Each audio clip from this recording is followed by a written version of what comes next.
Raise your hand for Will. Here you go. You obviously know Drew Sanders pretty well. Just what do you remember about him, and how happy are you to see him kind of success somewhere else? Yeah, I'm very happy for Drew. You know, he's getting what he deserves. He's been playing extremely well. I'm happy for him, very proud of him. You know, Drew is the type of guy that, you know, both of us came in here, we worked extremely hard. We were roommates, actually, and we talked about things all the time like, hey, we got this, like, just keep going, and we motivated each other. But to see him doing well at Arkansas, I'm very proud of him. So he's doing good. Right here. Nick. Well, when you're defending the run on the edge, obviously a lot of moving parts, things you got to focus on. I mean, what are you looking at? How are you making sure that you maintain the edge when they're throwing different things at you?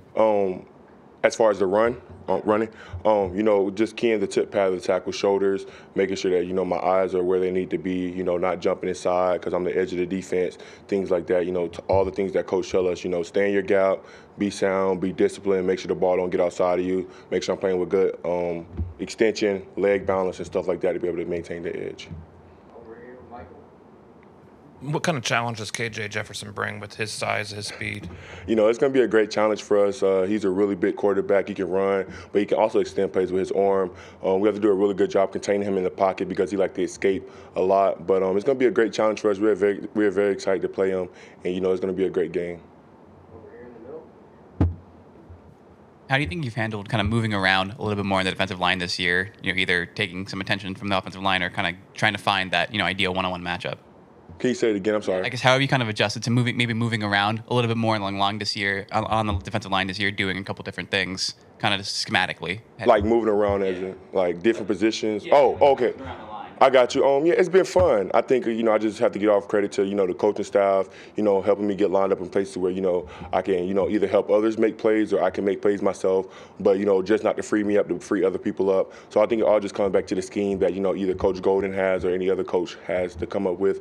But it's been fun. It's been great. And I'm looking for the rest of the season to what they have in store for the rest of us. Back here, Mason. You're one of these 5 Alabama players who have at least 20 tackles this season. So just how is it kind of competing with those guys just in practice, you know, motivating each other just to see who can do the best on any given day? You know, I think it just comes back to all of us doing our job. You know, I don't think any of us try to compete with each other on the defense. I think all of us want the defense to be great, and we want the defense to be to the standard of the Alabama defense that we know and it has been. So we want to go out there and give our all every day and put everything that we have into it every day. And I think that's just where the preparation comes from. You know, how can we be our best selves on the field? How can we help this defense survive? How can we take it up a notch? And I think that's the type of mindset that everybody has on the defense. Over here, Tony. How difficult is it to do what Drew Sanders did and kind of move from edge to more of a Mike linebacker? And is that something that, you know, you feel like you could do if you had to? I mean, honestly, for me, I don't think that's something that, you know, I could do. You know, I think Drew's naturally probably comfortable there, in my opinion, just looking at him play. He's having very good success at it. You know, see ball, get ball, go, you know, run to the ball, take the ball. A couple of instances last year when we were playing a different couple of teams, you know, he was kind of stacked back a little bit or he was in coverage and, you know, he can break out and go make plays in space, and I think that's where he's comfortable at. But he can also get to the quarterback if you need him to be. But, you know, Drew's a very good athlete. Over here, Michael.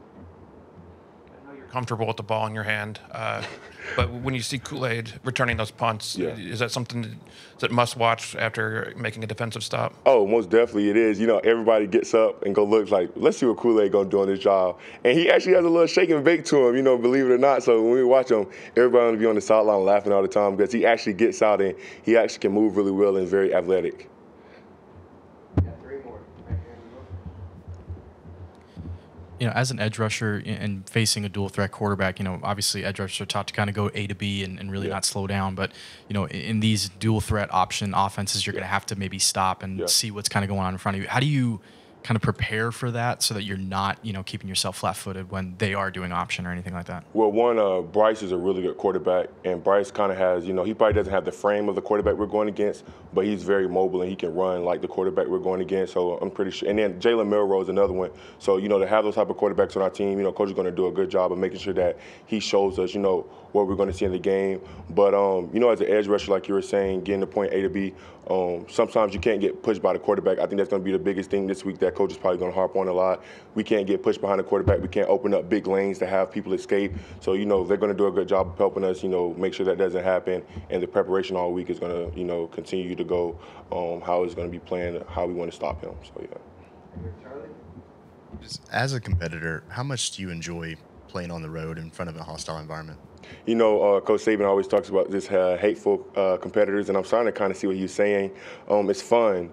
Last year, we had a couple of road games last year. It was kind of bumpy, but I think it's really fun.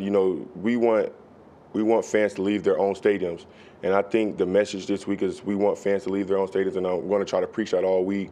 But go out there, have fun, do your job, and make sure the fans are leaving about time halftime come, or at least by the end of the third quarter. Here with Tony for the last one.